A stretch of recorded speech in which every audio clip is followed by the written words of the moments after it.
कि इसका नॉलेज बहुत कम बच्चों को है। और जैसे हम 12वीं करते हैं या ग्रेजुएशन हम करते हैं, बहुत सारे बच्चे पिछली बार सीईटी को समझ नहीं पाए और फॉर्म ही नहीं भर पाए, और जिन्होंने फॉर्म भरा उसको उसने सीरियसली नहीं लिया। बाद में पता चला कि हमें चाहे कोई भी एग्जाम देना हो, चाहे एलडीसी का देना हो, चाहे जूनियर अकाउंटेंट का देना हो, चाहे पटवारी का देना हो, चाहे ऑब्जर्वर का देना हो, पर्यवेक्षक का देना हो, जेलर का देना हो, छात्रावास अधीक्षक का देना हो, इसके बिना आप दे ही नहीं सकते। यानी जिन बच्चों ने सीईटी को दिया और जिनकी सीईटी हो गई, उनके लिए नौकरी, गवर्नमेंट नौकरी बहुत आसान हो गई। आपका लक्ष्य ये है कि मुझे तुरंत जल्दी नौकरी चाहिए, मेरे पास बहुत ज्यादा क्वालिफिकेशन नहीं है, मैंने 12th किया है या ग्रेजुएशन किया है, तो मैं उन बच्चों के लिए कहूंगा कि उनके लिए गोल्डन अवसर है, वो बिना मौका गवाए आज से ही इसकी प्रिपरेशन स्टार्ट कर दें।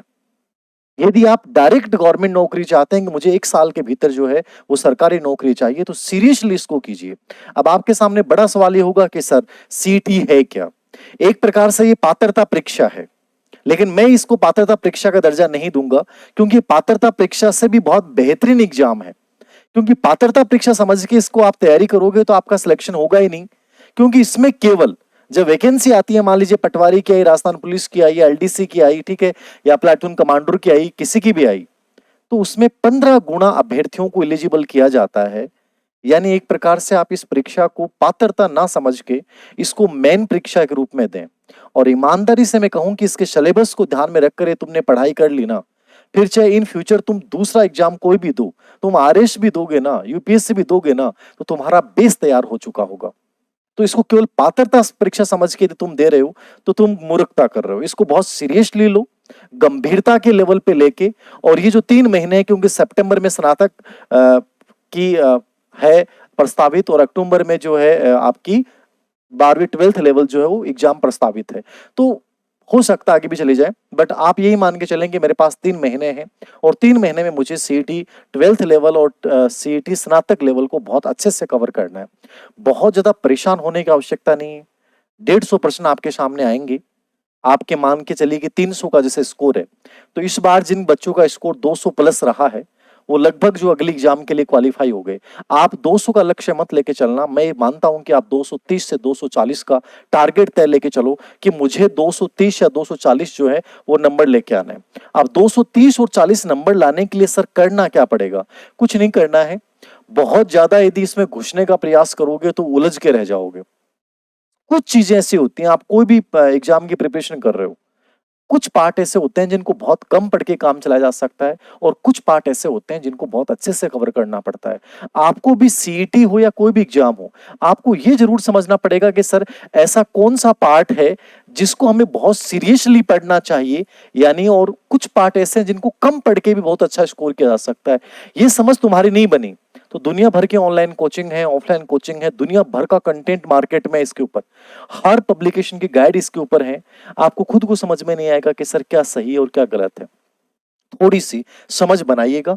और लास्ट सीईटी का, यदि आपका मानस है कि मुझे सीईटी क्रैक करना है सर और बहुत अच्छे स्कोर के साथ करना है, मैं 220 प्लस स्कोर लेके आऊंगा, और ये मान लेना कि 220 प्लस स्कोर ले आए ना, तो अगली वैकेंसी, अगली नौकरी जो इसके तहत होगी ना, उसमें आप एलिजिबल हो चुके हो सकता है आपका सिलेक्शन आराम से हो जाए। ठीक है, तो जैसे अपन स्नातक 12th लेवल की बात कर रहे हैं, समान पात्रता परीक्षा सीनियर सेकेंडरी, ठीक है, प्रश्नों की संख्या 150 होती है, टोटल 300 नंबर होते हैं, नेगेटिव मार्किंग नहीं होती है। अब नेगेटिव मार्किंग नहीं है, इसका मतलब आपको 150 के 150 करके आने हैं, और हो सकता है आपके तुक्के लगाने की प्रवृत्ति थोड़ी ठीक है, तो कुछ टॉपिक्स को आप बिना पढ़े भी चले जाएं और तुक्का लगा देते हैं, तो चांस बनते हैं इसमें। यानी नेगेटिव तो है ही नहीं, आपको 150 से 150 करके आना है। अब इसमें आपको यह देखना पड़ेगा कि 150 में से ऐसा कौन सा पार्ट है कि वो पर्सन जहां से जिस टॉपिक में से आते हैं उस टॉपिक को बहुत शानदार तरीके से कर लूं। और मान लीजिए एक बहुत बड़ा कंटेंट है और प्रश्नों की संख्या वही 3-4 आनी है, तो उस पर ज्यादा ध्यान ना देके जहां से प्रश्नों की संख्या बहुत अच्छी आनी है, जैसे कि कंप्यूटर है, अब कंप्यूटर से 10 प्रश्न आने हैं। अब कंप्यूटर बहुत बड़ा पार्ट नहीं है, इंटरनेट संबंधी शब्दावली वगैरह, कंप्यूटर के इनपुट आउटपुट डिवाइस, वहीं से घिर के 10 प्रश्न आने, तो वो एक ऐसा पार्ट है जहां पूरा का पूरा स्कोर कर सकते हो। हिंदी बहुत आसान यहां पे आती है। करंट जो है उसको बहुत अच्छे से फोकस कर सकते हो कि राजस्थान के संदर्भ में आपको तैयार करना है। ठीक है, इतिहास कला संस्कृति को बहुत अच्छे से कर लो, रीजनिंग वाला पार्ट बहुत अच्छे से कर लो। तो ये थोड़ा सा आपको एग्जाम पैटर्न के अकॉर्डिंग समझ बनानी पड़ेगी कि सर मेरे लिए एक बेहतरीन पोर्शन क्या हो सकता है, क्योंकि पूरा सिलेबस इतना बड़ा है कि तुम एक एक पॉइंट्स को तैयार करो तो पॉसिबल ही नहीं है कि आप तैयार कर पाओगे। और कोई भी गाइड ले आओगे तो आप सोच लोगे मैं उस गाइड को रट लूंगा, नहीं। आप ये समझ बनाएं कि उस गाइड में से मुझे छोड़ना क्या है और पढ़ना क्या है यदि आपको सीटी एग्जाम को क्वालिफाई करना है। जैसे 12th लेवल का सिलेबस है, उसमें राजस्थान का इतिहास है, कला संस्कृति है, साहित्य है। ये मतलब आरएस मेंस में भी आता है, पूरा आरएस का सिलेबस है आपके, मान के चलिए। अब इसके लिए आपको एक समझ बनानी पड़ेगी, चाहे आप स्नातक लेवल का कर रहे हो चाहे 12th लेवल का कर रहे हो, राजस्थान इतिहास कला संस्कृति के लिए हमें क्या पढ़ना चाहिए। आप ऐसी किताब चुनिए जो आपको अगली एग्जाम, चाहे एलडीसी दो, चाहे राजस्थान पुलिस दो, चाहे पटवारी दो, ठीक है, चाहे जूनियर अकाउंटेंट दो, चाहे ग्राम सेवक दो, चाहे छात्रावास अधीक्षक दो, चाहे प्लाटून कमांडर दो, ठीक है, चाहे वनपाल दो, चाहे वन रक्षक दो, चाहे जमादार ग्रेड 2 दो, मतलब कोई भी एग्जाम दो, मतलब उसमें आपका लगभग 90% सिलेबस यही कवर हो जाएगा यदि ईमानदारी से तुमने प्रिपरेशन की तो। भारत और राजस्थान का भूगोल है तो दोनों भूगोल पढ़ने हैं, ठीक है। राजस्थान पे विशेष बल के साथ भारतीय राजनीतिक व्यवस्था, राजस्थान का पार्ट ज्यादा आएगा, मैं बताऊंगा इसका प्रश्नों का रेशियो। राजस्थान की इकोनॉमिक पढ़नी है, जनरल साइंस पढ़नी है, मैथमेटिक्स पढ़नी है, आपको रीजनिंग पढ़नी है, जनरल हिंदी करनी है, जनरल इंग्लिश करनी है और कंप्यूटर ज्ञान, और ये टोटल सिलेबस है। इसकी पूरी पीडीएफ में टेलीग्राम चैनल धीर सिंह धाबाई ऑफिशियल पे हमने शेयर की थी, आप इस पे सर्च कर लीजिएगा DH5AV, ठीक है, धीर सिंह धाबाई ऑफिशियल DH5AV, इस पे सर्च करोगे आपको मिल जाएगी। ये फाइल दोबारा से हम डलवा देंगे, इसको पूरा फॉलो कीजिएगा, कहां से किस पार्ट में से कितने प्रश्न आते हैं, अमूमन किस पार्ट को मुझे कैसे कवर करना है, संक्षिप्त में चर्चा कर रहे हैं। तो ये तो 12th लेवल का आपका सिलेबस है। नेगेटिव मार्किंग होगी नहीं, 150 पर्सन है, 1 पर्सन 2 नंबर का हो गया, 300 अंक हो गए। सीनियर सेकेंडरी लेवल रहेगा, मतलब आप 10वीं तक की किताबें भी इसमें देख सकते हो। जो मैथ का लेवल है, जो साइंस का लेवल है, आपका इंग्लिश का जो लेवल है, वो लगभग ये मान के चलिए 8वीं 9वीं 10वीं तक की किताबों का लेवल रहेगा। तो उन किताबों का भी आप सहारा ले सकते हो, आपके आगे काम आ जाएंगी। इसमें कौन कौन सी परीक्षाएं शामिल हैं, तो वनपाल होगी 12th लेवल वाले में, छात्रावास अधीक्षक है, लिपि ग्रेड 2 है, कनिष्ठ सहायक है, लिपि ग्रेड 3, जमादार ग्रेड 2, कांस्टेबल राजस्थान पुलिस। तो सीनियर 12वीं करने के बाद जो सीटी का आपका पैटर्न है उसमें ये परीक्षाएं शामिल है।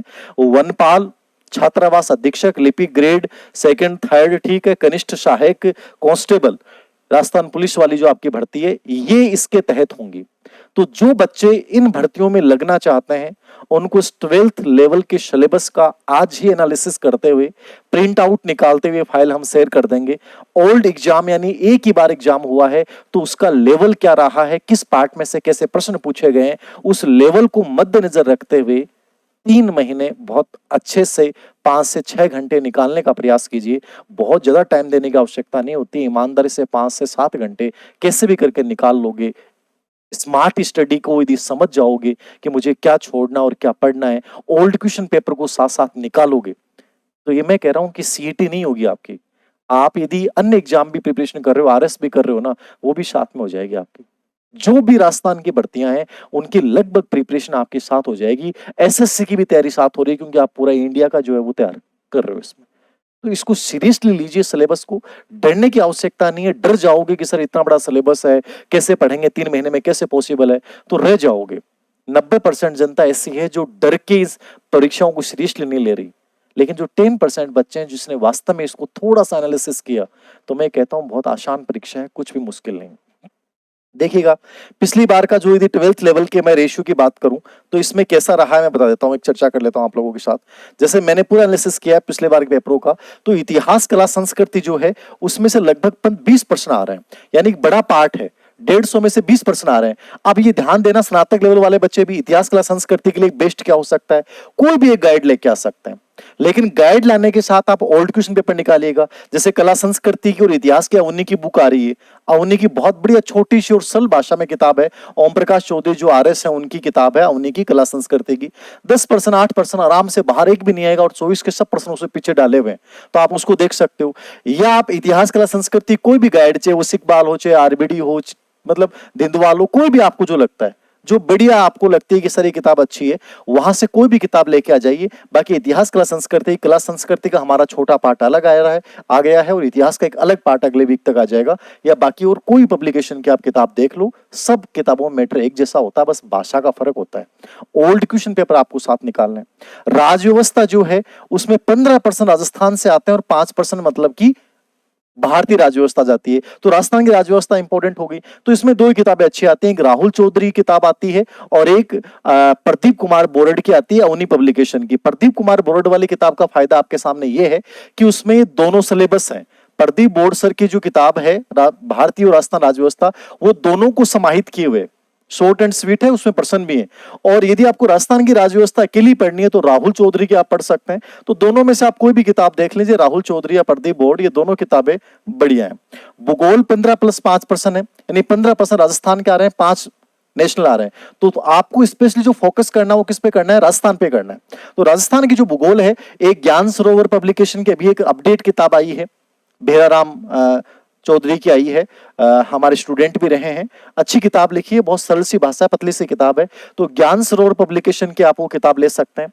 इसके अलावा धिंदवाल की राजस्थान भूगोल भी बहुत अच्छी आती है और एक हिंदी ग्रंथ अकादमी से राजस्थान की भूगोल आती है, सुभाष जी की, सुथार जी की, वो बढ़िया किताब आती है। तो इन तीनों किताबों से कोई भी एक गाइड लेके आ जाइए आप। अर्थव्यवस्था 10 से 15%। देखिए अर्थव्यवस्था 10 से 15%, मतलब 10% जो है राजस्थान के स्पेशली संदर्भ में, और इकोनॉमिक्स जो आती है वो हमेशा क्या आती है, करंट के संदर्भ में आती है, राजस्थान की योजनाओं के संदर्भ में आती है। तो आप एक साल का जो आर्थिक समीक्षा वाला पार्ट है इसको देख के तैयार कर सकते हैं। बाकी कोई गाइड का विशेषांक यदि कोई आया हुआ हो तो देख लेना। बाकी अर्थव्यवस्था में मैटर मैंने देखा मार्केट में बहुत अच्छा मिलता नहीं है, तो थोड़ा सा आपको खुद को तैयार करना पड़ेगा। बाकी कोई भी पब्लिकेशन का यदि अर्थव्यवस्था का अतिरिक्तांक आया है तो देख लीजिएगा। इसकी आर्थिक समीक्षा जरूर आप पढ़िएगा, आर्थिक समीक्षा से खूब सारे प्रश्न आ जाएंगे। विज्ञान के 20% है, ये बड़ी चीज। आप विज्ञान का बड़ा रोल है 12th लेवल पे कि 20% विज्ञान के आ रहे हैं, मतलब आपको ध्यान देना पड़ेगा। अब छठी, सातवीं, आठवीं, नौवीं, 10वीं किताबों को आप नोट्स लेके बना सकते हो, लेकिन उसमें बहुत टाइम लग जाएगा। तो बेटर तो ये है कि विज्ञान को पढ़ने के लिए आप ल्यूसेंट ले सकते हैं। क्या ले सकते हैं, ल्यूसेंट जो है वो आप देख सकते हैं। ल्यूसेंट की किताब को मिला के ठीक है, तो ल्यूसेंट सही रहेगी, एक जनरल साइंस उसमें आ जाएगी। लेकिन इसके साथ आप ओल्ड क्वेश्चन पेपर निकालते हैं तो बहुत बढ़िया रहेगा। ओल्ड क्वेश्चन पेपर का मतलब फायदा ये होता है, कई बार क्या होता है आपको आइडिया लग जाता है कैसे प्रश्न आते हैं। तो राजस्थान के जितने भी एग्जाम में साइंस के प्रश्न आए हुए हैं, उसकी अवनी पब्लिकेशन में एक कॉलेज लेक्चरर हैं डॉक्टर हेमराज सर, इनकी एक ऑब्जेक्टिव किताब आई है, आ जाएगी अगले वीक में। वो किताब आप देख लेना, जिंदगी भर काम आएगी आपके। ऑब्जेक्टिव बुक है, उसमें राजस्थान के जितने प्रश्न हैं प्लस साइंस के जितने प्रश्न आज तक आए हैं वो सब का संकलन है व्याख्या के साथ। तो ये भी एक बहुत अच्छा कलेक्शन, आप इसको भी देख सकते हैं और ल्यूसेंट को भी देख सकते हैं। गणित रीजनिंग के 20 से 23% है, इसका बड़ा रोल है। तो गणित रीजनिंग में आप RS अग्रवाल, US शेखावत, कोई सी भी एक किताब ले आई, RS अग्रवाल या US शेखावत, इनमें से आप देख सकते हो। तो US शेखावत आप देख लो, ठीक किताब है, ये भी अच्छी किताब है, ठीक है। और RS अग्रवाल भी आप देख सकते हो, ये दोनों ठीक किताब है। हिंदी के 10% है, जनरल हिंदी आएगी, हमेशा हिंदी काम आनी है, चाहे राघव प्रकाश पढ़ो, चाहे मैया सर वाली पढ़ो, या कोई भी पब्लिकेशन की आप पढ़ो, ठीक है। या दोनों ही छोड़ दो आप, तो राजस्थान बोर्ड की जो किताब आती है सरल हिंदी रचना व्याकरण जो आती है 9वीं में चलती है, 9वीं 10वीं में, वो किताब ले आओ, बहुत इजी सी और बड़े आराम से उससे पूरे प्रश्न हो जाएंगे हिंदी के। अंग्रेजी के 10%, कोई भी ग्रामर की किताब ल्यूसेंट वाली देख सकते हो, रस्तोगी वाली देख सकते हो, हमेशा काम आनी है, वो तो एक किताब ला के रख लो। करंट अफेयर्स 10 से 15% है, तो करंट अफेयर्स में मूमल देख लीजिए आप, मूमल से बढ़िया मुझे नहीं लगता कोई किताब है, मूमल बेस्ट है, आप इसी को फॉलो कीजिए। या जो मंथली आप क्रोनोलॉजी पढ़ते हैं तो वो पढ़ लीजिए, और इसके लिए कोई भी आप करंट का कोई भी प्रश्नोत्तरी या कुछ ऐसा ज्वाइन कर सकते हैं। जैसे टेलीग्राम चैनल पे हमारा उन्हीं का करंट टेलीग्राम चैनल, उस पे डेली ऐसे प्रश्न राजस्थान के जितने भी साल भर की घटनाएं होती हैं वो सब आते रहती हैं। आप ऐसा कोई भी चीजें प्रश्नोत्तरी वगैरह आपको एक आइडिया लग जाए कैसे प्रश्न आते हैं। बाकी मूमल से बढ़िया कुछ नहीं है, इसको देख लें और क्रोनोलॉजी देख सकते हैं। कंप्यूटर के 10% है, तो कंप्यूटर के 10% के लिए एक प्रभात वालिया की किताब आती है, वो भी देख सकते हैं, या ल्यूसेंट यहाँ पे आप फॉलो कर सकते हैं। ल्यूसेंट के जो कंप्यूटर है वो बढ़िया किताब है। तो इन बुक्स को बेस बनाकर और आप प्रिपरेशन कर सकते हैं। ये जो मैंने बुक्स बताई हैं वो इस बेस पे बताई हैं कि जो पिछली बार बच्चों ने दिया है और उनका आउटकम्स अच्छा रहा है, उस बेस पे मैंने एनालिसिस किया। बाकी आपको पास कोई भी किताब है तो उससे ही पढ़ सकते हो। कंटेंट में बहुत ज्यादा फर्क नहीं होता, भाषा का फर्क होता है। बस सबसे इंपॉर्टेंट चीज है किताब पढ़ने के साथ आप ओल्ड क्वेश्चन पेपर निकालो, एक व्यवस्थित दिनचर्या बनाओ, खुद पे कॉन्फिडेंस रखो, डेली 6 से 7 घंटे अपना जो to the point, out of syllabus जाना ही नहीं है इसमें, टू द पॉइंट आप यदि चलते हैं तो मान के चलिएगा सीईटी में बहुत अच्छा कर देंगे। ये पूरा सिलेबस है, एनालिसिस मैंने आपको बता दिया है, किताबें मैंने आपको बता दी हैं, कौन सी भर्ती परीक्षाएं इसमें शामिल है वो मैंने बता दी है। बाकी सिलेबस की पूरी पीडीएफ जो है मैं वो शेयर कर दूंगा, आप इसको देख सकते हैं। टू द पॉइंट सिलेबस को अपने रूम में लगा लें, ठीक है ना, रूम में आप अपने लगा लें और रूम में लगाने के बाद जो है टिक करते जाएं कि ये टॉपिक मैंने आज पूरा पढ़ लिया है, ठीक है, ये पूरा हो गया, इसको क्रॉस कर दिया, ये टॉपिक पूरा पढ़ लिया है। और ये भी देखो कि किस टॉपिक में से कितने प्रश्न आते हैं, जैसे मैंने एनालिसिस किया है वैसे, तो आपके लिए बड़ा आसान हो जाएगा बहुत कम समय में बहुत अच्छा रिजल्ट देना। अच्छे लोगों के बीच में रहकर और गंभीरता के साथ करोगे ना, तो ये मान के चलना कि एक बहुत बड़ी परीक्षा आपकी हो जाएगी, रास्ते नए खुल जाएंगे सीईटी होने के बाद कि मैं इतनी परीक्षाएं दे सकता हूं, कॉन्फिडेंस बढ़ जाएगा। तो इसको हल्के में मत लीजिएगा, सीरियसली लीजिएगा। अब मैं बात करता हूं सीईटी स्नातक स्तर की। देखो बुक्स वाली जो बात है वो तो लगभग वही चीजें हैं, सिलेबस में थोड़ा सा जो है वो फर्क है, ठीक है, थोड़ा सा फर्क है, चीजें वही हैं। इसमें भारतीय राष्ट्रीय आंदोलन जो इतिहास में स्पेशली, वैसे वहां भी इंडियन हिस्ट्री है थोड़ा सा, बट इतना ज्यादा नहीं आता है इंडियन हिस्ट्री का पर्सन, बहुत कम आता है। राजस्थान भारत का इतिहास, राजस्थान का इतिहास, कला, संस्कृति, साहित्य, परंपरा, विरासत, राजस्थान का भूगोल, भारत का भूगोल, राजस्थान पे विशेष बल के साथ भारतीय राजव्यवस्था, अर्थव्यवस्था, राजस्थान की अर्थव्यवस्था, विज्ञान, प्रौद्योगिकी, तार्किक विवेचन, मानसिक योग्यता, सामान्य हिंदी, अंग्रेजी, कंप्यूटर, समसामयिक घटनाएं। मतलब सिलेबस का पैटर्न जो 12th लेवल का है वही स्नातक स्तर पे रखा है, बस थोड़ा सा स्नातक स्तर वाले में प्रश्नों की जो लेवल है वो थोड़ा गहराई वाला हो जाएगा, ठीक है, इंडियन वाला थोड़ा सा लेवल अच्छा आ जाएगा। वहां आपको सीनियर सेकेंडरी लेवल का था, यहाँ स्नातक लेवल का आएगा, तो थोड़ा सा बस यही फर्क है। 150 प्रश्न आएंगे, 300 नंबर हैं, नेगेटिव मार्किंग यहाँ भी नहीं है। और जो स्नातक स्तर की जो परीक्षाएं हैं उनमें जो शामिल है वो एक तो प्लाटून कमांडर है, जिलेदार है, पटवारी की भर्ती, ये बड़ी इंपॉर्टेंट है, कनिष्ठ लेखाकार, जूनियर अकाउंटेंट है, बहुत अच्छी भर्ती है जूनियर अकाउंटेंट वाले भी, और तहसील राजस्व लेखाकार, पर्यवेक्षक महिला अधिकारिता वाला, उप जेलर, छात्रावास अधीक्षक ग्रेड 2, ये सब जो भर्तियां हैं वो आपके स्नातक वाले के अंतर्गत आएंगी। तो यदि आप बी आपने कर रखा है तो दोनों दीजिए, ई की तैयारी में आपको दोनों हो जाएंगे, ठीक है। यहाँ के भी प्रश्नों का अपन ट्रेंड देखते हैं, तो पिछली बार भारत के इतिहास से 5 या 6 प्रश्न आए, अब 5 या 6 प्रश्न आए तो इसका मतलब भारतीय इतिहास के सिर्फ ओल्ड क्वेश्चन देख के जाओ, बाकी छोड़ दो। समझ गए आगे, सिर्फ ओल्ड क्वेश्चन देखो, बाकी पूरा मैटर पढ़ने की आवश्यकता नहीं। 5 से 6 प्रश्न हो सकता है, 2-3 तो आपके तुक्के सही हो जाए, तो इससे बहुत ज्यादा ध्यान देने की आवश्यकता है। राजस्थान के इतिहास से 14 से 15 प्रश्न आ रहे हैं, तो राजस्थान के इतिहास को बहुत गंभीरता पूर्वक ले लो आप। कोई भी एक गाइड ले लो, पेनोरमा, लक्ष्य, सिखवाल, जो आपको पसंद आती है, सब गाइड अच्छी होती है, याद रखना।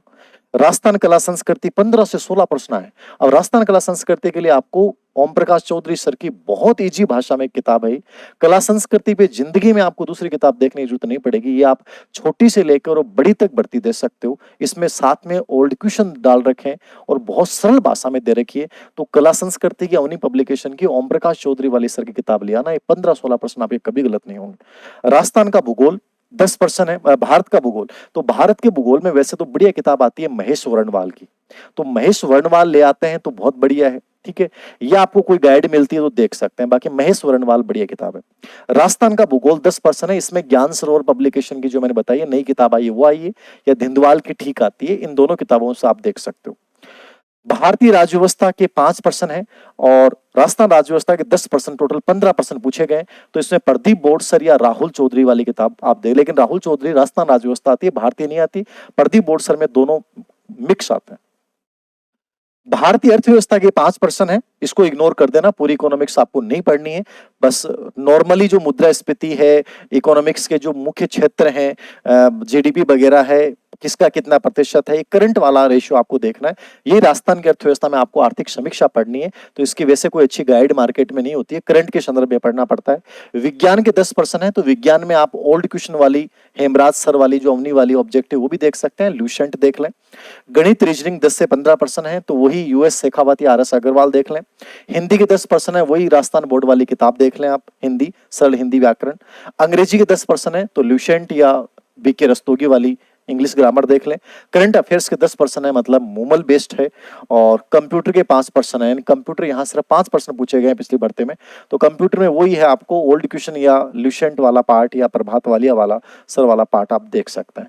अब इनके लिए यदि आप कोचिंग करेंगे तो 3 महीने में कोचिंग पॉसिबल नहीं है। देखो, ईमानदारी की बात ये, मेरी केवल राय ये है कि इतने कम समय में यदि आप कोचिंग करनी होती तो आपको 6-7 महीने पहले करते तो फायदा होता। अब आप ये करिए कि आपके पास कंटेंट लीजिए, ओल्ड क्वेश्चन पेपर निकालिए और उनको बार-बार पढ़िए। जितना रिवीजन आप कर सकते हैं उतना कीजिए। यही एक तरीका है एकमात्र इस परीक्षा में बहुत अच्छा स्कोर करने का।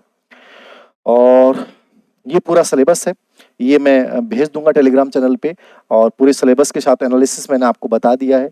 सिंपल सी बात है कि स्नातक वाले एग्जाम सितंबर लास्ट में प्रस्तावित है, 12th लेवल वाली अक्टूबर में प्रस्तावित है।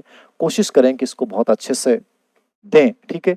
और कर जाओगे, मतलब आप ये मान के चलना, बहुत अच्छे से और बहुत आराम से बढ़िया तरीके से 100% निकाल ले जाओगे। एग्जाम डेट में मे बी पॉसिबिलिटी है कि एक्सटेंड हो जाए, बट आप क्यों मान के चलेंगे एक्सटेंड हो? आप तो ये मान के चलिए कि मेरे पास 3 महीने हैं और 3 महीने में मुझे सीईटी को निकालना है। ये सामग्री मेरे को लेनी है, ये ओल्ड क्वेश्चन पेपर निकालने हैं। कोई टेस्ट सीरीज ज्वाइन करो तो आप कर लीजिएगा, हम भी सीईटी की जीके की पूरी टेस्ट सीरीज जारी करेंगे, तो आप देखना चाहें तो देख सकते हैं अभ्यास के लिए। बाकी ओल्ड क्वेश्चन पेपर बुकलेट से बढ़िया कुछ नहीं है, ओल्ड क्वेश्चन जितने निकालोगे उससे बेहतर कुछ नहीं है। खुद पे विश्वास रखिए, बहुत बड़ा एग्जाम नहीं है। सही तरीके से योजनाबद्ध तरीके से चलोगे तो बड़ा आसान हो जाएगा, और यदि अव्यवस्थित तरीके से चलोगे, दुनिया भर के रावों को देखोगे, वीडियो देखोगे और सोचते रहोगे तो कुछ नहीं होने वाला है। आज से ही इसको स्टार्ट कीजिए, ये आपकी जिंदगी की सुनहरे भविष्य की ओर एक अच्छा कदम है। Thank you very much.